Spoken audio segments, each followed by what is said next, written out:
In this video, we'll show you how to add new color palettes and replace existing color palettes in your Pencil 2D workspace. Let's get started. You might want to add a new color palette if you have a specific set of colors you need to use for branding purposes, or if you want to quickly access a predefined set of colors for your graphics and animations. There are two ways to modify color palettes. You can append a color palette, which changes the existing palette for a new palette, or you can replace a color palette, which adds a new palette to the existing palette list.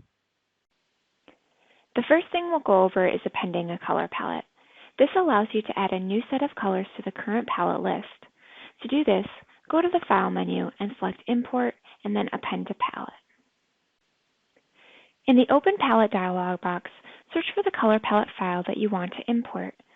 Pencil 2D supports two types of palette files: Pencil Palette XML files with the .xml extension and GIMP palette files with the .gpl extension. In this video, we'll be using XML color palette files. We'll go ahead and select the purple palette.xml file and click Open. Your color palette is immediately imported. If we look over in the color palette panel, we'll be able to see our new colors. Because we appended a palette, the new set of colors displays at the end of the list here. As you can see, all the purple color variations are at the end of the list. We'll go ahead and select one of the colors here and draw something with it. Now we'll show you how to replace the color palette. When you replace a color palette, the existing list of colors is completely replaced. That doesn't mean you can't use those colors in your project ever again, it's just that they won't be available for quick access in the color palette panel.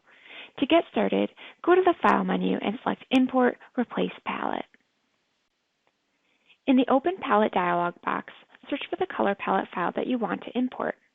We'll go ahead and select the tropical.xml file and click Open. Let's take a look at the color palette panel again. As you can see, the only colors that now display are the colors defined in the XML file that we just selected. After you've replaced the palette, you can begin using it for your project.